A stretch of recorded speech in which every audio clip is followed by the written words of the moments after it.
Le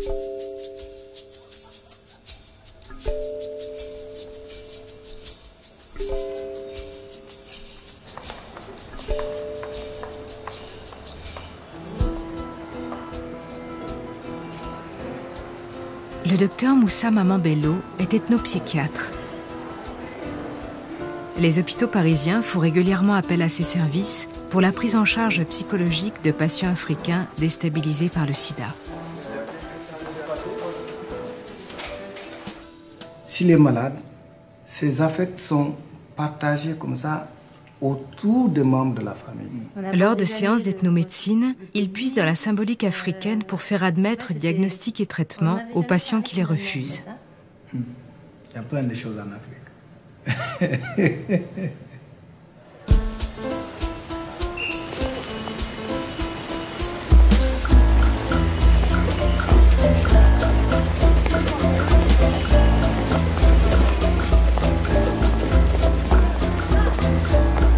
Dans le quartier de la Goutte d'Or, Moussa a créé l'association Uraka, l'unité de réflexion et d'action des communautés africaines.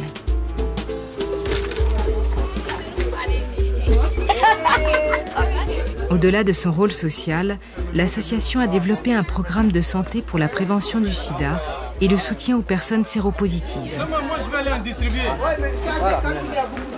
Tiens, c'est pour les Ivoiriens. Non, toi, c'est bon. Dans ses consultations d'ethnomédecine, Moussa travaille avec l'aide de médecins et de médiateurs culturels. Pour la première fois, quand on vous a annoncé que vous avez un problème de santé, qu'est-ce qui s'était passé dans la tête? Je voyais la mort, je me disais que c'était fini. Est-ce que vous êtes suivi à l'hôpital? Je suis suivie, mais j'ai du mal à prendre le traitement qu'on m'a donné. Qu'est-ce qui se passe dans votre tête si on vous demande de prendre le traitement? Il y a quelque chose qui vous bloque? Parce que je ne crois pas trop à cette maladie qui m'arrive. J'ai du mal à comprendre ce qui s'est passé. Quand j'ai appris que j'avais cette maladie, j'ai décidé d'aller au pays. Et puis là-bas, j'ai été soignée par un guérisseur qui m'a donné un traitement et qui m'a dit de ne pas prendre un autre traitement que celui-là. D'abord, dans un premier temps, il y a ce problème d'angoisse que vous ne croyez pas à cette maladie. Et après, il y a ce voyage en Afrique où le guérisseur vous a dit de ne pas prendre autre traitement que ça. Et comme vous vous sentez mieux, vous dites, bon, ben, c'est que le guérisseur a dit certainement, c'est bon. Oui, c'est ça. Ouais. Mais malgré tout, est-ce que vous avez expliqué ça à votre médecin hospitalier qui vous soigne? Je me suis dit que peut-être qu'il ne comprendrait pas. Si, Mais non, je ne lui ai pas dit que j'allais voir un guérisseur. Ah, d'accord. Bon.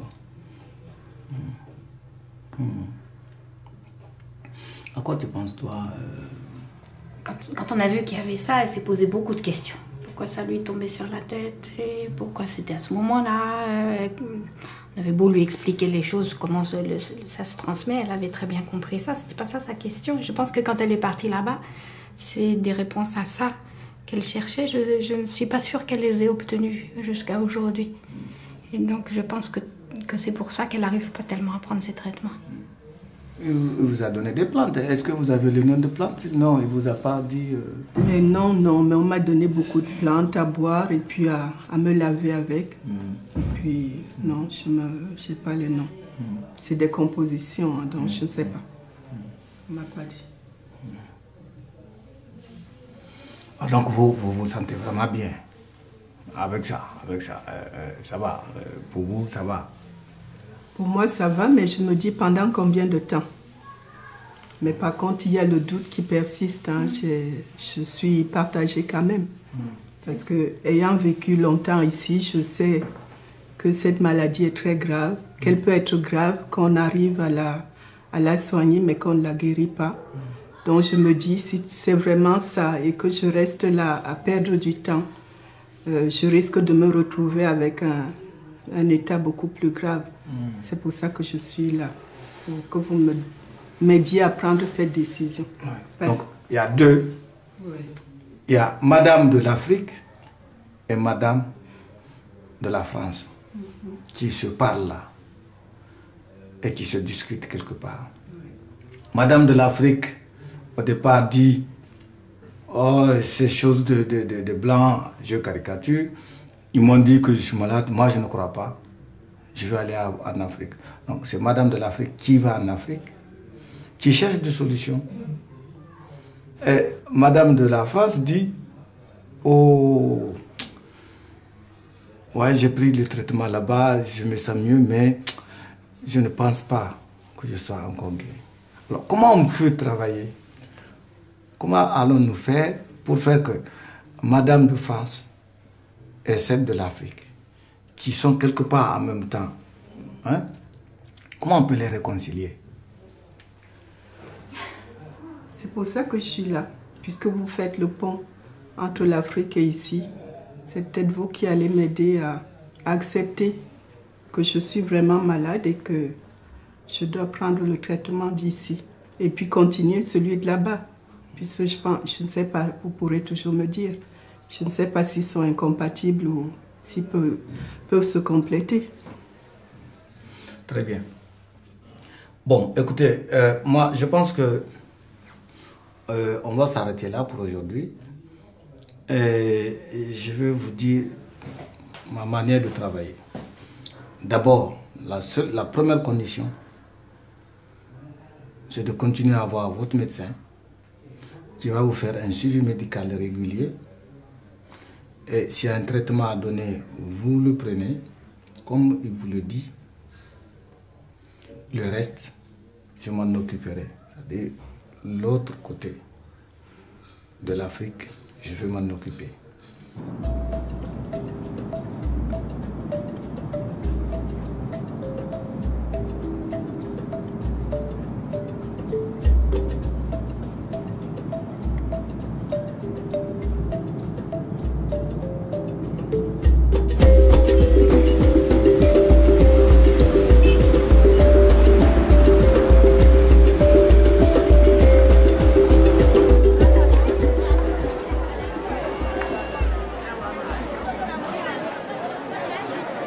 Qui sont ces guérisseurs qui prétendent traiter le sida? Apportent-ils une aide réelle aux malades ou sèment-ils la confusion? De retour au Bénin, son pays d'origine, Moussa décide d'enquêter sur ces guérisseurs dont lui parlent ses patients.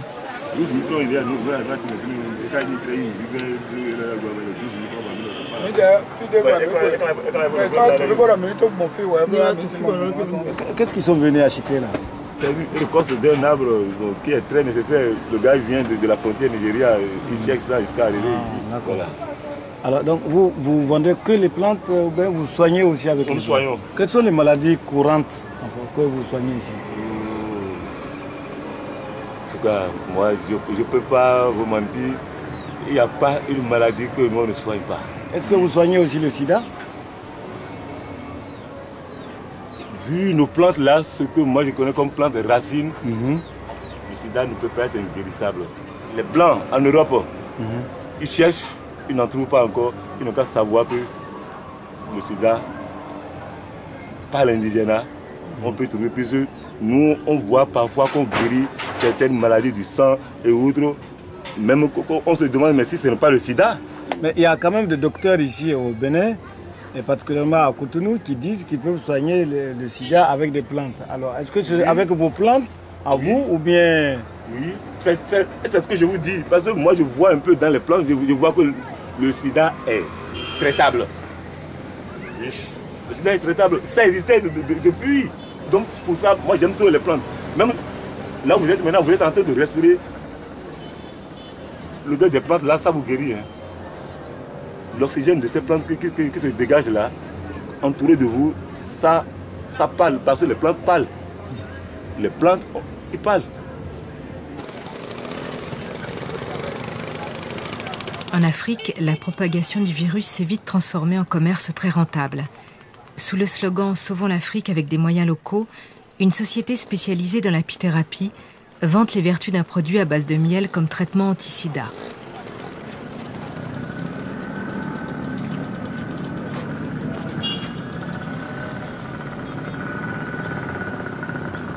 Apicida, du principe actif apivérine, est un produit qui permet de baisser la charge virale. Si vous voulez, c'est un complément alimentaire qui a des effets. C'est un complément alimentaire qui a des effets tels que la baisse de la charge virale, la montée de CD4. Vous ne trouvez pas que c'est dangereux de dire à un malade que la seule thérapie à base de miel va le soigner? Nous, on peut dire sans hésiter que nous avons un antirétroviral comme tout autre. Parce que ça a des effets que n'importe quel antirétroviral peut faire, ou bien des antirétroviraux associés peuvent faire. Bon, très bien. Moi, je reviens encore un peu. Je vais vous poser une question, monsieur le médecin. Un produit contre le VIH, à la date d'aujourd'hui, qu'est-ce que ça peut faire pour un malade? On va traiter ce produit d'efficace. En date d'aujourd'hui. De toute façon, la médecine n'a jamais dit qu'un produit, les antirétroviraux guérissent le sida. Vous aussi, depuis qu'on parle ici, je n'ai pas encore dit ça aussi. Je n'ai pas dit qu'on guérit. J'ai dit quand on prend le produit, il y a l'effet, la baisse de la charge virale et la restauration du système immunitaire. Et troisième point très important, c'est qu'il n'y a pas d'effet secondaire. Voilà, vous avez fait une découverte, vous-même, des produits. Vous êtes en même temps le fabricant et le vendeur. C'est-à-dire qu'il n'y a aucune structure qui permet de gérer ça. On le vend comme ça, à coup de vent, parce que... Est-ce que vous ne pensez pas que vous profitez au moins de l'événement SIDA pour vous faire de l'argent, non, par exemple? Je regrette. Nous, notre souci, je regrette vraiment. Notre souci, c'est d'aider nos frères africains à pouvoir se battre contre ce fléau. Est-ce que vous n'avez pas peur qu'on vous traite de charlatan? Parce que... Et d'escrocs, surtout parce que c'est comme ça que les gens pensent. Mais j'ai l'impression que vous banalisez tout ce que je vous dis. Je ne banalise pas, non, je ne banalise pas. Nous sommes des Africains qui croyons beaucoup en notre force, qui croyons que nous pouvons émerger, nous pouvons tenter aussi des remèdes contre un fléau. Oui, mais d'accord, mais pas n'importe comment.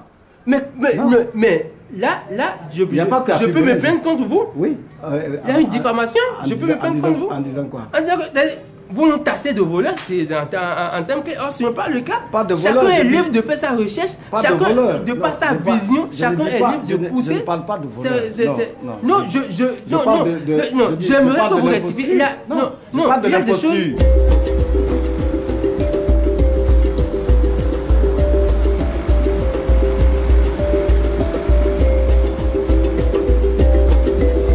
Quels sont les moyens dont dispose réellement l'Afrique pour faire face à la pandémie? Moussa se rend au programme national de lutte contre le sida pour faire le point sur l'accès au traitement. Lorsqu'un patient est testé séropositif, 2 critères déterminent l'accès au traitement antirétroviraux, dit aussi ARV. Le taux de CD4, qui reflète l'efficacité des défenses immunitaires, et la charge virale qui établit la quantité de virus présente dans l'organisme. Seuls les malades ayant atteint un stade très avancé de l'infection sont éligibles au programme de distribution des ARV.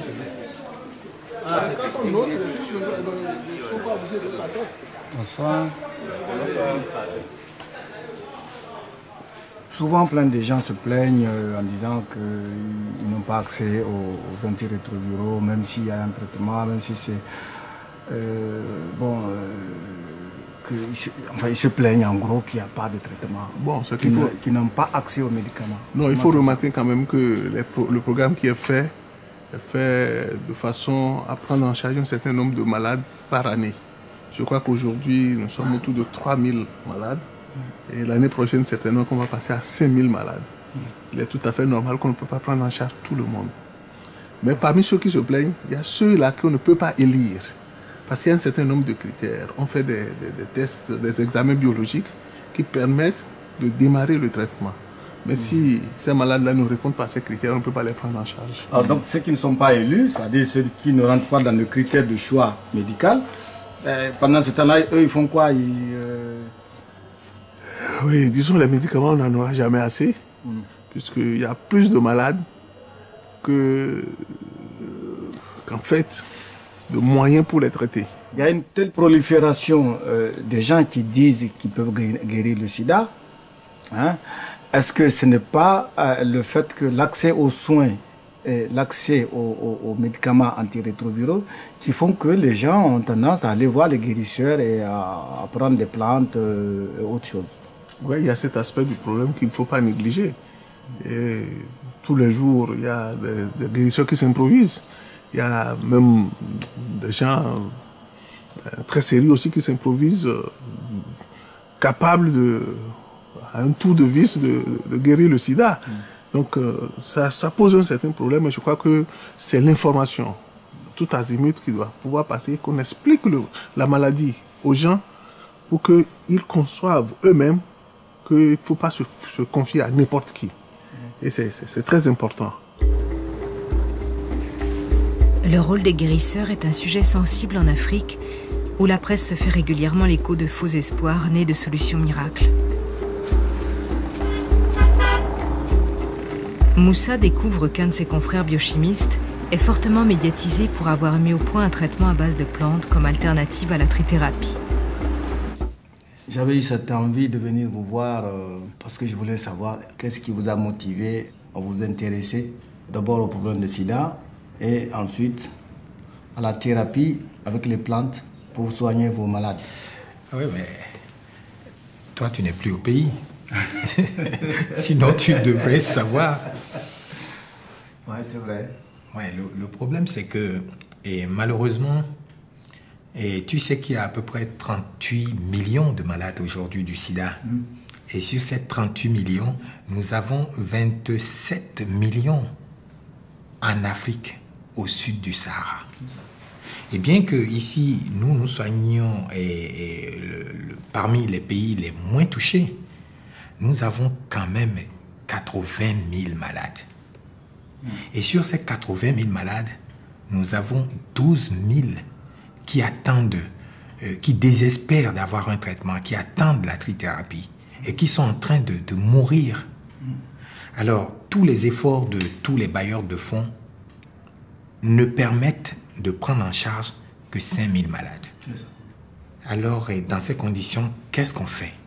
Est-ce qu'on attend que la communauté internationale, qui veut coûte que coûte trouver les milliards qu'il faut pour nous soigner, trouve de l'argent, achète la trithérapie et nous l'apporte? Ce que je voudrais savoir, vous êtes pour la trithérapie ou bien vous êtes contre la trithérapie? Ah, Moussa, tu ne vas pas me faire dire des choses. Non, la question n'est pas là. Si j'avais la trithérapie, je donnerais à tout le monde. Bien, maintenant, je donne la trithérapie et les malades échappent à la trithérapie. Qu'est-ce que je fais? Je te pose la question là. Alors, qu'est-ce que je fais? Je ne sais pas, je ne peux pas répondre à cette question. Je vais voir en brousse, chercher toutes ces plantes qu'on donne dans les problèmes de virus et tout ça, parce que tu es médecin et tu sais ça, et tu essayes et tu vois, et tu essaies de voir ce qui se passe. Et c'est ce que nous avons fait. Est-ce que vous n'avez pas peur de vos pairs médecins, c'est-à-dire vos collègues, qui risquent de dire, voilà, un professeur qui fait la recherche, qui... est-ce qu'il ne fait pas le business sida parce que ça rapporte de l'argent, ou alors est-ce que vous n'avez pas peur qu'on vous considère comme un charlatan? Merci beaucoup. Merci beaucoup, Moussa. Merci beaucoup. Vraiment merci. D'abord, je vais te dire, le Nord a dit il n'y a pas de traitement disponible. Ce n'est pas vous, les ploucs là, qui allez dire que quelque chose pouvait être fait. On n'a plus de personnalité propre. Quand ils disent, bon, il y a un traitement et tout ça, on attend, on dit, il n'y a que ceux qui ont le traitement et tout ça. Qu'est-ce que ça veut dire? Mais nous avons eu une médecine. Comment nous avons fait avant? D'accord. Tu peux demander aux malades que tu vas voir là. Tu verras leurs résultats. Vous avez fait le test où? À l'hôpital aussi? À l'hôpital. À l'hôpital. Oui. Et on vous a dit, voilà, que madame, je suis séropositive. Que vous êtes séropositive. C'est là. Et après, on nous a dit que... Je vais commencer par prendre les soins chez eux. Soins. Et vous avez commencé les soins. Et comment ça s'est passé quand vous avez commencé à prendre les soins? Réellement, on me donnait les médicaments. Bon, je ne me sentais pas du tout bien. Bon, il y en a des moments où on dit les médicaments sont terminés, il faudra revenir.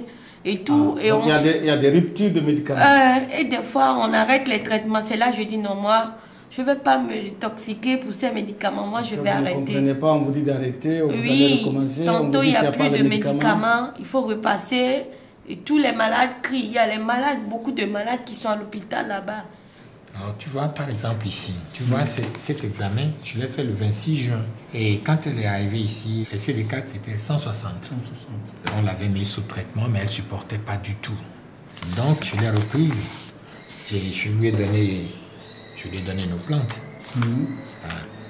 Et voilà ce que ça a donné. Elle a 374. Ouais. Et selon les critères, elle n'est pas malade, là. Elle est séropositive, mais saine.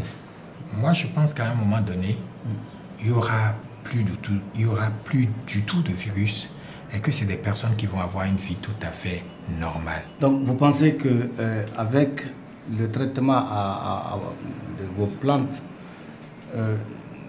il va avoir des malades séronégatifs? Ce serait ça l'idéal, non? Pourquoi tout le monde se bat? La recherche aussi en Europe continue pour arriver à cela. Pourquoi je ne vais pas espérer y arriver?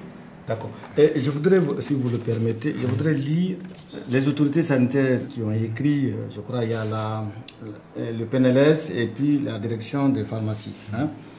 Voilà ce qu'ils disent. Compte tenu du caractère passionné et délétère du débat qui se développe autour du traitement du sida et dont les véritables victimes sont les malades et leurs familles, le directeur des pharmacies et des laboratoires, ainsi que le coordinateur du programme national de lutte contre le sida, informe les Béninoises et les Béninois qu'à ce jour, aucun traitement de par le monde, fût-il moderne ou traditionnel, n'a permis de transformer une personne séropositive en une personne séronégative ou de réduire à néant sa charge virale. Seul critère de guérison. Il serait alors injuste, dangereux, voire malhonnête, de confondre la guérison des maladies opportunistes liées au sida avec le sida lui-même, car les personnes traitées demeurent toujours porteuses du virus et donc susceptibles de le transmettre à d'autres. En conséquence, nous invitons les malades et leurs familles, dont le désarroi est légitime et compréhensible, à ne pas céder aux appels des marchands d'illusions de plus en plus nombreux ces jours-ci. Qu'est-ce que vous en pensez? Je persiste et signe. Ce n'est pas des chercheurs, c'est rien, c'est des personnes qui n'ont même pas, qui répètent ce que dit le Nord. Mais entre le moment où on vous annonce que vous êtes séropositif et le moment où on vous met sous traitement, peut-être que notre action, nos plantes, peuvent nous permettre de faire en sorte que les malades ne tombent pas tout de suite dans le sida maladie. S'ils peuvent vivre avec leurs problèmes et ne pas mourir, hein, c'est parfait. Tous ces villages qui se dépeuplent, va un peu à l'intérieur du pays, tu vas pleurer, mon frère. Moussa s'inquiète de la grande confusion qui règne dans les discours adressés aux malades. En s'éloignant de la capitale, il décide de passer au dispensaire Saint-Camille, tenu par des religieux et devenu depuis peu un centre de distribution gratuite des ARV. Ici, on accueille une population très nombreuse et qui vient souvent de très loin dans l'espoir d'être soignée.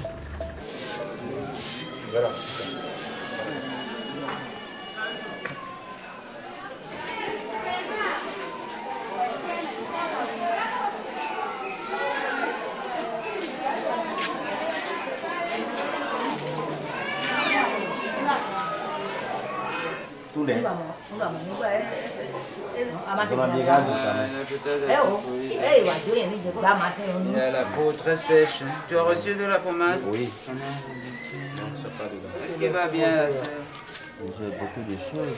Donner un peu de laxatif. Peut-être ça va le soulager.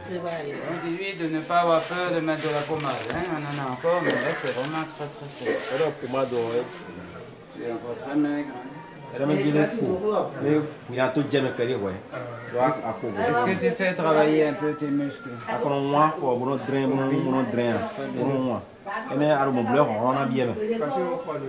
as le temps toute la journée. Qui t'a donné ça? C'est Happy Bénin? Happy Bénin. Comment tu vas?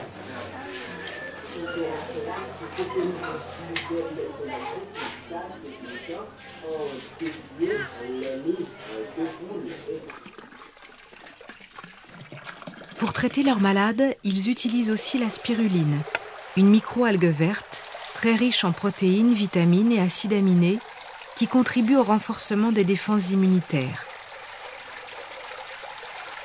Découverte pour la première fois aux abords du lac Tchad, elle est utilisée en médecine traditionnelle depuis des siècles pour lutter contre la malnutrition.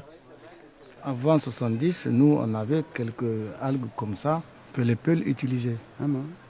Mais la sécheresse des années 70 a fait que tout a disparu.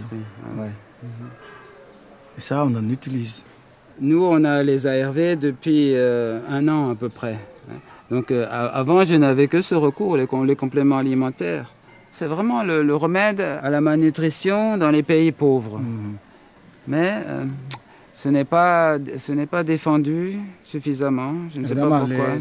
Mais les laboratoires, les lobbies des laboratoires, je ne pense pas qu'ils puissent accepter facilement. Oui, voilà, ils auront moins de recettes, c'est vrai. Mais qu'est-ce qui compte? Soigner des populations entières ou bien donner des revenus à certains? Comment vous êtes arrivé à introduire dans l'alimentation des malades atteints de VIH la spiruline? Alors, je me suis rendu compte que la spiruline correspondait exactement aux besoins des malades. Ils peuvent à peine avaler un minimum de produits liquides. Et la spiruline que nous récoltons, justement, peut s'absorber sous forme liquide avec un peu d'eau sucrée. Et pratiquement, ça remplace les protéines animales. Est-ce que vous avez eu à donner de la spiruline à des malades qui ne sont pas encore élus, comme le terme que les gens utilisent? Oui, éligibles. Voilà. C'est-à-dire ceux qui ont quand même les CD4 un peu au-dessus de la moyenne. Il me semble que la spiruline est particulièrement indiquée aux malades qui n'ont pas encore accès aux antirétroviraux parce que leurs CD4 sont encore assez élevés et tout de même leur état physique n'est pas tout à fait satisfaisant. Donc ça les aide vraiment à garder des forces et ça leur donne de l'espoir en attendant qu'ils puissent avoir les ARV. Donc vous faites, si j'ose dire, une sorte de complémentarité entre les ARV et la spiruline. Oui, je crois qu'on ne peut pas les séparer.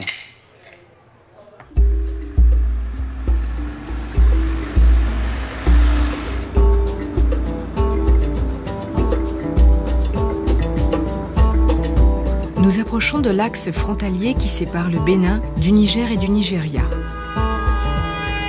Cet axe de migration importante favorise la prostitution et la propagation du virus jusque dans les régions les plus reculées. Ici, l'action et le discours des guérisseurs deviennent essentiels. Au contact direct avec les populations, ce sont les premiers acteurs de soins et de prévention.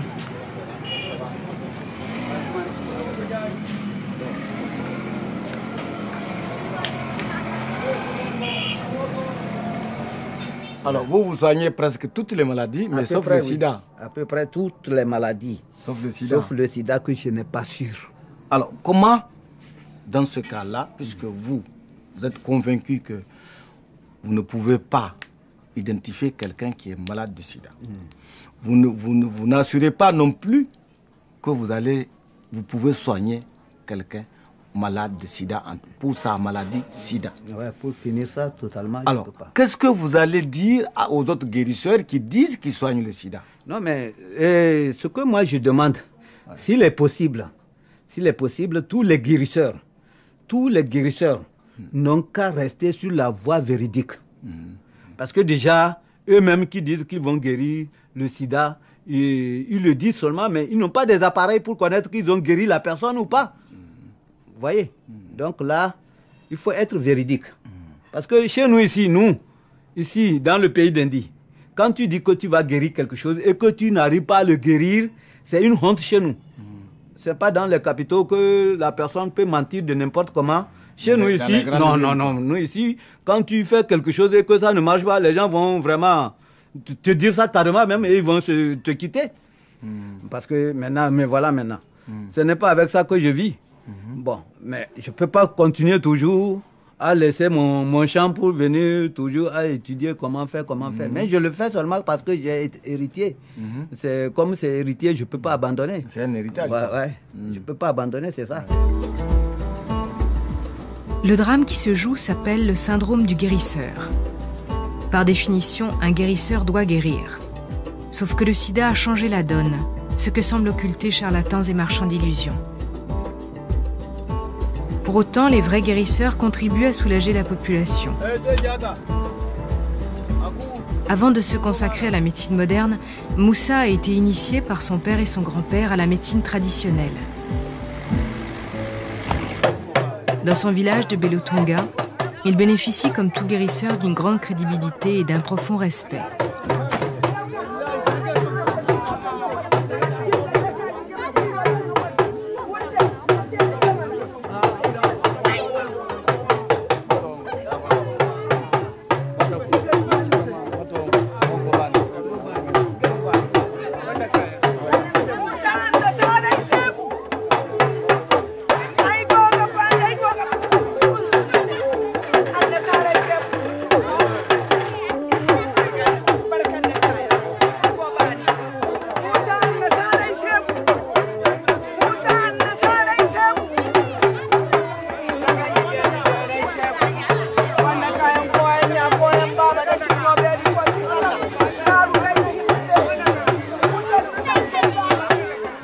Je l'aime quoi?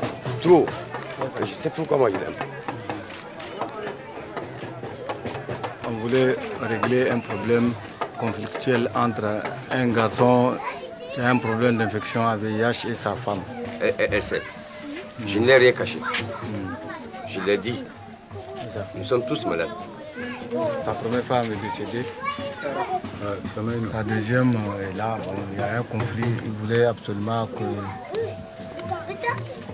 je puisse venir témoigner de la réalité, parce que la belle famille, j'imagine que c'est faux ce qu'il dit. Je m'en fous. Moi je lui ai dit ça, mais il ne croit pas. J'ai dit à ma femme. Ma femme, je lui ai dit ça. Mais si le père veut qu'il entende aussi, il faut qu'il entende. Mais je ne le dirai pas. Un point très. Toi non plus, tu n'as pas le droit de dire. Moi, je peux dire ça. Hein. Si le temps arrive, je lui ai dit ça. Hein. Je suis con. Hein. Et tu as me fou. Moi, je sais que je vais sauter. Je vais sauter pour voir un bel enfant. Je n'aime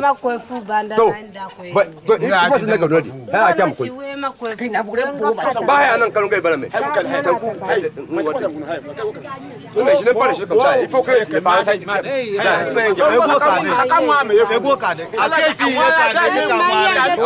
J'ai assisté à une scène, c'est vraiment une tragédie. Une tragédie dans un couple où les deux sont séropositifs. Et ils n'arrivent pas à gérer leur séropositivité, ils n'arrivent pas à accepter leur séropositivité. Et ça, avec des enfants, la famille se déchire, le milieu, même dans le village, ça a été pour moi un drame. En regardant comment chacun se jette la responsabilité, l'autre accuse, le mari accuse la femme accuse le mari, la belle famille accuse l'autre belle famille, etc. etc. C'est un drame.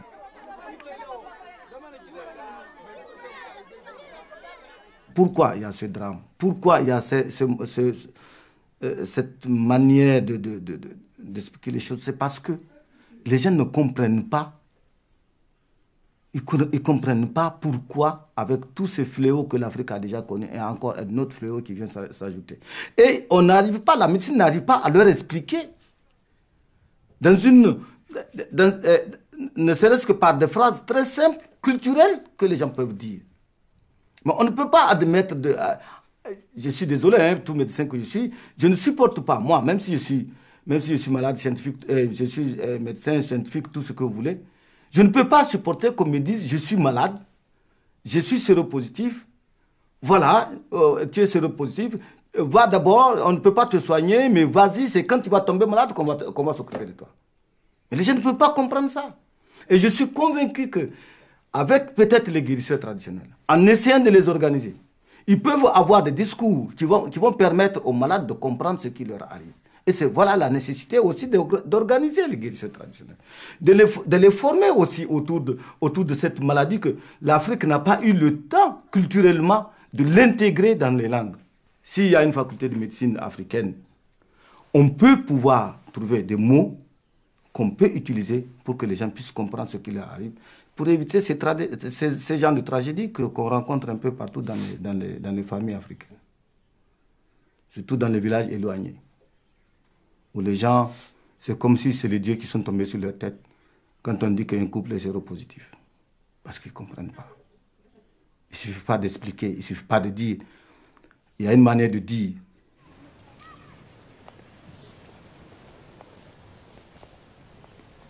Nous sommes au centre de santé de Beletunga.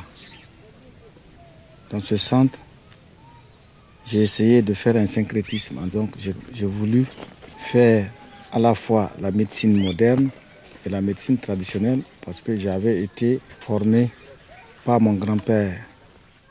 Il y a des gens qui viennent nous voir, qui ont été déjà identifiés ailleurs comme malades atteints du VIH. Mais ils refusent le diagnostic. Puisqu'ils imaginent, en venant ici, qu'on va leur dire que c'est une maladie de sorcier ou de sort jeté ou de je ne sais plus quoi moi. Mais c'est moi qui décide pour dire si c'est les esprits ou ce n'est pas les esprits. Ou alors je lui dis, pour l'instant, tel symptôme, tel autre, ne peuvent être soignés qu'avec la médecine moderne. Souvent, quand on commence le traitement, on leur donne des plantes à travers les guérisseurs, à travers moi-même. Il y a des plantes qu'on sait que c'est des plantes qui sont des plantes nourrissantes. Hein. C'est pas, nous, on ne dit pas que c'est des plantes qui sont des virucides. Non. Le fait de requérir leur poids initial, ils imaginent qu'ils sont guéris. Alors que ce n'est pas vrai. Et ça, c'est le vrai problème auquel nous sommes confrontés actuellement. Soigner n'est pas forcément guérir. Requérir la santé n'est pas forcément être guéri complètement de cette maladie. Ça suppose qu'il faut absolument être suivi régulièrement par la médecine, tout en faisant confiance à la fois à la médecine traditionnelle et à la médecine moderne.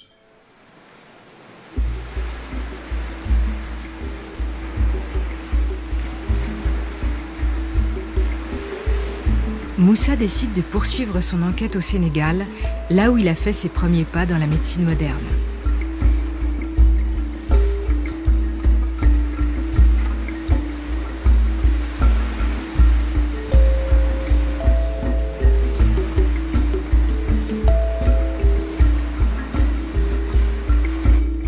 Dans ce pays d'Afrique, les autorités, pour lutter efficacement contre la maladie, tentent de garantir à tous l'accès aux antirétroviraux et en parallèle, cherchent à développer et encadrer la médecine traditionnelle. Et les antirétroviraux, sont-ils vraiment sur l'ensemble du territoire? On peut l'avoir, ils sont disponibles partout? Oui, effectivement, sur l'ensemble du territoire, on peut dire sur les 11 régions que compte le Sénégal, les antirétroviraux sont disponibles. Dans votre file active de malades, est-ce que vous avez des déperditions? Oui, naturellement, on a des pertes de vue. Est-ce que vous avez cherché à savoir pourquoi il y a ces pertes de vue? À mon avis, c'est multifactoriel. Il y en a qui sont fatigués de prendre les médicaments, ou bien qui se sentent mieux, qui croient qu'ils sont guéris, ou bien il y en a qui arrêtent pour aller dans la médecine traditionnelle ou vers d'autres types de médecine. Mais qu'est-ce que vous pensez de la médecine traditionnelle? C'est une médecine que je ne maîtrise pas. Donc je ne peux pas la rejeter d'emblée, mais je ne peux pas l'accepter d'emblée aussi. Parce que nous, au Sénégal, il y a une dynamique pour rapprocher ces deux médecines. Mais... Mon utopie de ma tête, c'est peut-être un jour de créer une faculté de médecine traditionnelle, soit ici à Dakar, mais pourquoi ou pas? quelque part en France, dans une université française. Oui, il faut normaliser ça, formaliser ça, il n'y a pas de problème. Le risque, c'est de tomber sur des charlatans qui ne maîtrisent pas ce qu'ils font et qui font des dégâts. Donc, parce qu'il faudrait que les gens sachent que maîtrise bien tout ce qui est toxicité des médicaments traditionnels, les posologies et tout ça. Oui, tout à fait. Ça, je suis d'accord avec vous. Parce que ça, c'est important.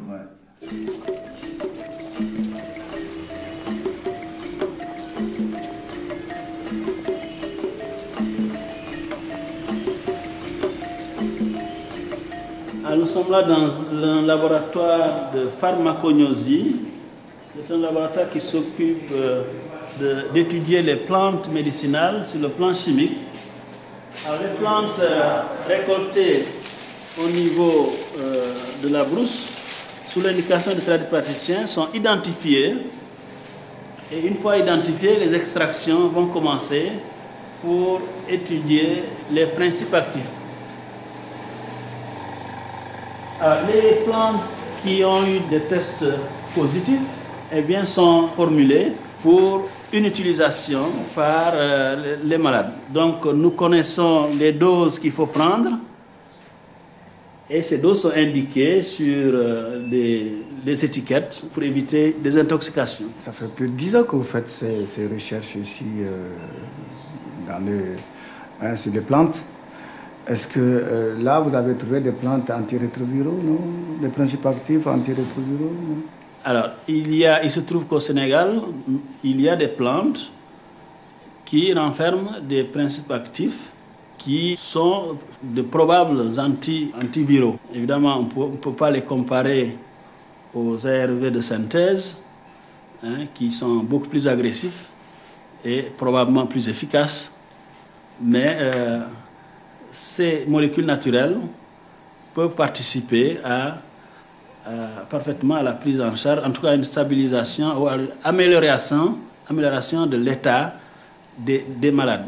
Donc vous ne voyez pas d'inconvénient que la médecine moderne et la médecine dite traditionnelle africaine cohabitent? Je pense que s'il y a un terrain sur lequel ces deux médecines doivent cohabiter, c'est bien le sida. Tous les moyens doivent être mis à contribution pour vaincre le sida, mais également pour prendre en charge cette pandémie. Merci, professeur. Merci beaucoup.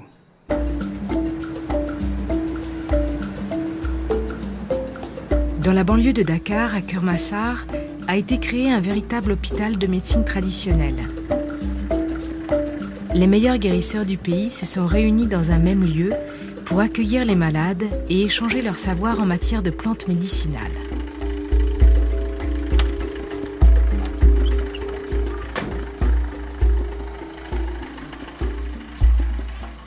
Salam alaikum. Ça va? Vous allez bien? Alhamdulillah. Ça va. Mais il a disparu, le poulard. Il a disparu. Salam alaikum. Salam alaikum. Comment? Bello. Bello. Et vous? Diaw. Diaw. Voilà. Ah ouais. Mais moi, je ne parle pas peu, hein? Et moi aussi, je ne parle pas le français. Quelles sont les maladies que vous soignez? Beaucoup. Toutes les maladies. Lesquelles? Toutes les maladies. Toutes les maladies? Oui. Nous soignons toutes les maladies. Même le sida? En tout cas, on est capable d'intervenir. C'est vous qui leur dites qu'ils ont le sida ou bien c'est eux qui viennent dire... Alors les malades sida, quand ils viennent ici avec leur analyse, ils nous présentent ces analyses-là, on sent automatiquement le produit qu'il faut.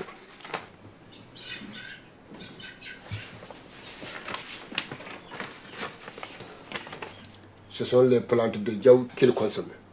Alors actuellement, il peut manger comme il le veut. Il peut dormir comme il veut. Il fait tout ce qu'il pouvait faire. Il peut aller avec les gens. Autrefois, on le fuyait. Mais maintenant, on l'accepte. D'accord. Monsieur Diaw, vous utilisez une plante ou vous utilisez plusieurs plantes? Ça dépend. Ah, ça dépend. Ça, c'est mon savoir, ça. Oui, d'accord, mais je n'ai pas dit de me dire les plantes. Alors, il prend beaucoup de plantes. Pour une seule personne? Pour une seule plante. Pour une seule personne et pour une maladie. Ah, alors, pour la maladie de celui-là, il a utilisé combien de plantes? Alors, il y a 4 plantes. 4 plantes? Voilà. Pour le soigner? Oui. Est-ce que M. Diaw peut nous montrer les différentes plantes qu'il cueille? Parce que j'ai appris quand même qu'il y a des plantes ici non? Voilà. C'est vers où? Le guérisseur dit, je ne fais que soigner. Je ne guéris pas, je soigne. Je pense que c'est un grand pas pour l'Afrique.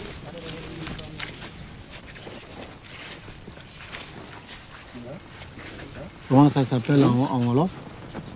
En Wolof. Quel vélo est? Le nom latin, c'est Scoporia dulcis. C'est un fétiche de voyage chez les saucés. Partie utilisée, utilisation thérapeutique, partie utilisée, plante entière, racine, diarrhée, colique, muguet, avitaminose B, hystérité féminine. C'est extraordinaire ça. C'est la première fois que je vois ça. En Afrique occidentale, il y a d'autres jardins botaniques, mais qui n'ont pas cette qualité de recherche avancée, avec des noms scientifiques, les indications thérapeutiques, les possibilités d'association des plantes.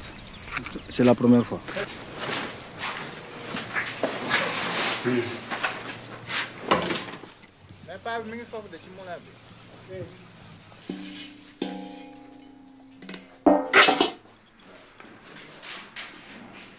Là, on est en train de préparer un mélange de poudre qu'on nomme SM10 et qui entre dans la base de la préparation du VH. C'est ça. Voilà. Je suis très content d'avoir rencontré ces guérisseurs parce que pour moi, c'est la première fois que je vois des guérisseurs organisés. On voit leur sérieux, quoi. Ce n'est plus le temps où on dit ça c'est du secret, je ne peux pas le dire. On m'a interdit de le dire. Mais là, on voit des gens qui s'organisent, qui font des recherches autour de leurs plantes qu'ils connaissent depuis longtemps pour soigner leurs malades. Ils n'ont jamais dit qu'ils guérissent le sida, mais ils ont dit qu'ils s'occupent de malades qui ont par exemple la diarrhée, qui ont des ganglions, qui ont la fièvre, bon, qui sont les signes des maladies opportunistes du sida. Même si la recherche de base, c'est une recherche élémentaire, c'est déjà quelque chose, en tout cas pour l'Afrique, qui a besoin quand même de valoriser sa médecine, qu'elle a toujours utilisée il y a des milliers d'années. C'est une médecine efficace, il suffit tout simplement qu'on la rende beaucoup plus rationnelle. Ça m'a vraiment fait plaisir de voir que l'Afrique se réveille. Ce n'est plus cette Afrique qu'on voit... on voit que des catastrophes, des malheurs, de ceci. Là, on voit à travers ce que font les guérisseurs quelque chose qui valorise le travail des guérisseurs. Voilà, c'est ça. Tu vas pas. Tu vas, vous êtes... C'est vrai, ça fait plaisir. Tu vois? Hein? Cousin, ils sont partis. Où sont les guérisseurs là? Ils sont tous partis.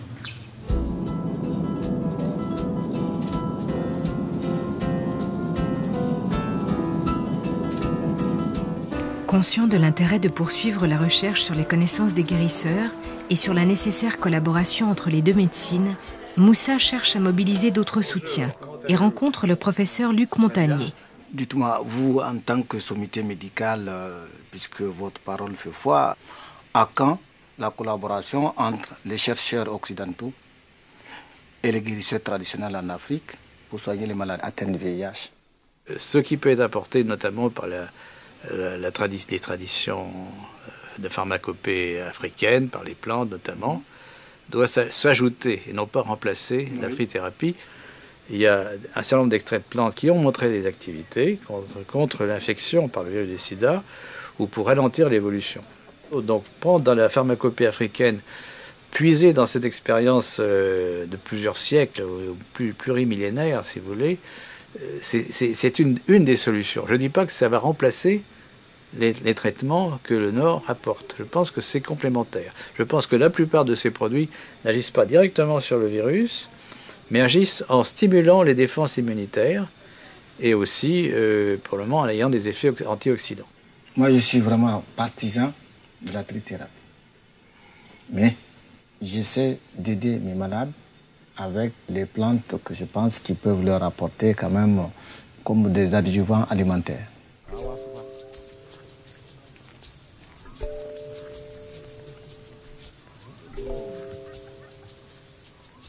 Je fais confiance à la médecine et je ne doute pas non plus de la médecine traditionnelle. Jusqu'aux preuves de contraire, en tout cas, les guérisseurs traditionnels, ils arrivent à corriger certaines pathologies opportunistes, à maintenir l'équilibre de santé de leurs malades, qui reprennent le poids, qui reprennent confiance. Mais je ne sais pas jusqu'à où, jusqu'à quand.